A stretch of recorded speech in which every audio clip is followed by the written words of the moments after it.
Вы когда-нибудь задумывались, почему у некоторых кошек почки отказывают уже в 7 лет, в то время как другие доживают до 20, оставаясь активными? Ответ кроется в одной тихой, почти незаметной привычке, о которой большинство владельцев даже не задумываются, пока не становится слишком поздно. Существует болезнь, которая уносит жизни кошек чаще, чем любая другая, и она настолько коварна, что когда вы ее наконец замечаете, исправить что-то уже невозможно. Это хроническая болезнь почек. Самое жестокое здесь то, что к моменту появления первого симптома, когда вы видите, что кошка худеет, пьет слишком много воды или ее рвет, она уже потеряла около 2/3 функции своих почек, 2/3, и этот ущерб никогда не восстанавливается. Но сегодня я принес вам другую сторону этой новости, и это потрясающая новость. Есть кое-что очень простое, что вы можете начать добавлять в воду вашей кошки уже сегодня. Это недорогое лекарство, не добавка из интернета, и это, скорее всего, уже есть у вас на кухне. И самое важное, это нужно начинать не тогда, когда кошке 15 лет и она больна, а сегодня, даже если вашему питомцу всего 2 года, и он выглядит абсолютно здоровым. Потому что о почках нужно заботиться за годы до того, как они откажут. Привет всем! Я доктор Тони Ли, ваш ветеринар, и добро пожаловать на канал The Life Outline.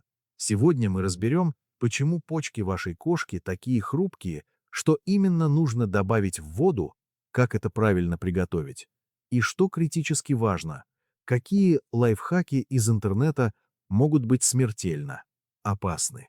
Обязательно досмотрите до конца, потому что там будет факт, который полностью перевернет ваше представление о том, почему кошка пьет много воды. Глава 1.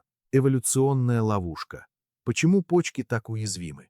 Чтобы понять решение, нам нужно понять проблему. И она началась тысячи лет назад в пустыне. Предки вашей кошки жили в засушливых районах, где вода была редким сокровищем. Чтобы выжить, эволюция дала им два инструмента. 1. Слабый инстинкт жажды. В отличие от собак, кошки не чувствуют сильного желания пить. Они не запрограммированы искать поилку. 2. Сверхмощные почки. Они способны максимально концентрировать мочу, чтобы не тратить ни капли драгоценной влаги. Откуда же они брали воду? Из еды. Дикая кошка ест мышей, птиц и ящериц, которые на 70% состоят из воды.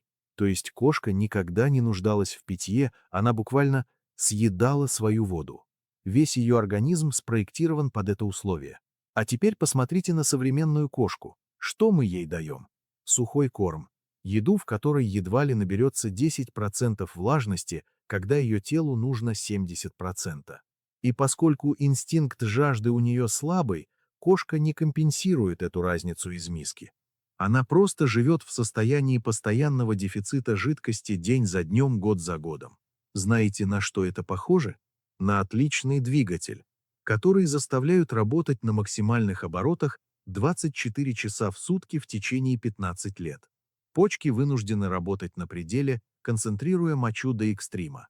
Этот износ идет постоянно, а гиперконцентрированная моча способствует образованию кристаллов и камней в мочевом пузыре. Глава 2. Мастер маскировки. Правило 2/3. Я хочу, чтобы вы осознали масштаб угрозы. Почки обладают огромной резервной мощностью и являются мастерами притворства. Кошка может терять рабочие единицы почек годами, но при этом выглядеть совершенно нормально. Она ест, играет, спит, и вы ничего не замечаете. Только когда потеряно около 2-3 функции, появляются видимые признаки, и этот ущерб необратим.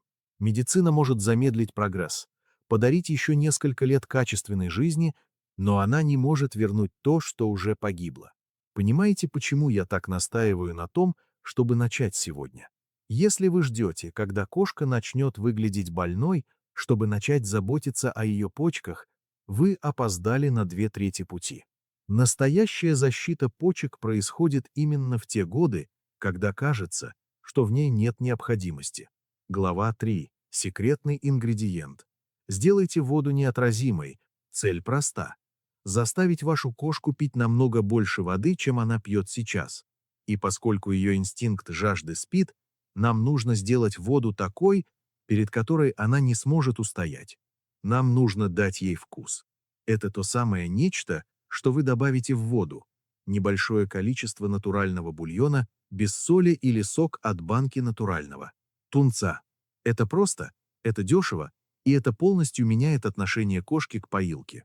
Кошка, которая раньше проходила мимо весь день, теперь чувствует что-то интересное и начинает пить. А каждый глоток– это лишняя жидкость, которая разбавляет мочу, снижает нагрузку на почки и риск образования кристаллов. Как это сделать правильно?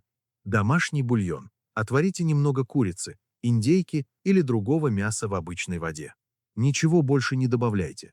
Никакой соли, никаких приправ, никаких овощей. Процедите, охладите и готово. Его можно хранить в холодильнике несколько дней или заморозить в кубиках льда, чтобы порции всегда были под рукой. Тунец. Используйте консервированный тунец в собственном соку без добавления соли. Нам нужна именно эта ароматная водичка. Дозировка. Нам не нужен суп. Нам нужна вода со вкусом. 1-2 чайных ложек на миску воды более чем достаточно. Мой любимый лайфхак. Вместо того, чтобы ароматизировать единственную поилку, предложите кошке выбор. Поставьте 2 миски рядом. Одну с обычной чистой водой, а другую со вкусом. Так кошка сможет выбирать, а у нее всегда будет доступ к чистой воде. Важно, воду со вкусом нужно менять 2 раза в день, потому что натуральный бульон портится гораздо быстрее, особенно в жару. И не забывайте тщательно мыть миску каждый раз. Глава 4. Смертельные ошибки. Что никогда нельзя добавлять в воду? Интернет полон советов, но некоторые из них прямая дорога в клинику. Пожалуйста, запомните этот список запретов. 1. Коммерческие бульоны, кубики, пакетики, магазинные коробки. Они почти всегда содержат лук и чеснок. Даже в виде порошка они токсичны для кошек и разрушают их эритроциты. Кроме того, там запредельное количество соли, что является противоположностью защиты почек. 2. Соль. Никогда не добавляйте соль, думая, что это вызовет жажду. Вынужденная жажда с помощью соли создает еще большую нагрузку на почки. 3. Эфирные масла. Кошки крайне чувствительны к ним. Ароматный хак из интернета может просто отравить вашего питомца. 4. Уксус или сода. Они портят вкус. Кошка перестает пить, а ее желудок получает раздражение. 5. Коровье молоко. Большинство взрослых кошек не переносят лактозу. Результат диарея, которая еще сильнее обезвоживает организм. 6. Человеческие электролиты и спортивные напитки. Избыток минералов может только ухудшить состояние кошки с проблемами почек или сердца. Не импровизируйте с этим без назначения врача. 7. Добавки для почек из соцсетей. Почки фильтруют все, что попадает в организм. Давать случайные вещества изношенному органу– это не забота, а риск. Глава 5. Как усилить эффект? Бесплатные хитрости. Вкус– это отлично. Но есть еще несколько вещей, которые заставят кошку пить больше, и они почти ничего не стоят. Движение воды. Инстинктивно кошек привлекает текущая вода. В природе стоячая вода часто бывает гнилой и опасной. Питьевой фонтанчик– это одна из лучших инвестиций в здоровье кошачьих почек. Если его нет, меняйте воду как можно чаще. Несколько точек доступа. Не ограничивайтесь одной миской. Поставьте 2, 3 или 4 в разных комнатах, там, где кошка часто проходит или отдыхает. Чем чаще она натыкается на воду, тем чаще будет пить. Это чистая психология, и она работает. Правильное расположение. Никогда не ставьте воду рядом с миской для еды. В природе кошка не пьет там, где лежит ее добыча. И уж тем более держите воду подальше от лотка. Идеальная миска. Используйте широкую и плоскую посуду, чтобы усы кошки не касались краев. Усы– это чувствительные органы, и постоянное трение о стенки миски раздражает кошек настолько, что некоторые перестают пить. Выбирайте керамику, стекло или нержавеющую сталь вместо пластика, который задерживает запахи и бактерии. Чистота. Мойте миски каждый день горячей водой с мылом.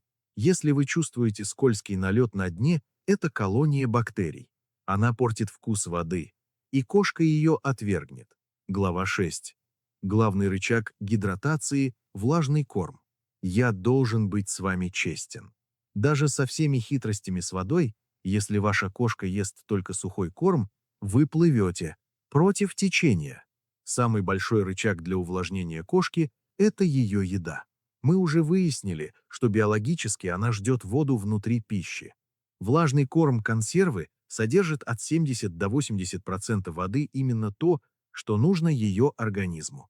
Каждый раз, когда вы даете баночку влажного корма вместо порции сухого, вы вводите в ее тело огромное количество жидкости без лишних усилий. Я не призываю вас выбрасывать сухой корм, если бюджет не позволяет, но старайтесь включать влажный корм хотя бы один раз в день. Профессиональный трюк. Добавьте немного теплой воды или того самого бульона без соли прямо во влажный корм, чтобы сделать его еще более жидким. Большинство кошек в восторге от такой подливки. Глава 7. Когда жажда – это сигнал тревоги. А теперь тот самый важный факт, о котором я обещал рассказать в начале. Весь этот выпуск мы говорили о том, как заставить кошку пить больше.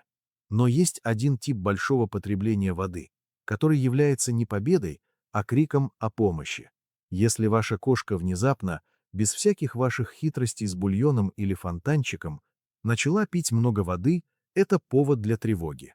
Если вы видите ее у миски снова и снова, если она ищет воду в раковине или в туалете, это может быть первым признаком диабета или уже развившейся болезни почек. Почему это происходит? Когда почки уже не могут концентрировать мочу, кошка теряет слишком много жидкости при мочеиспускании.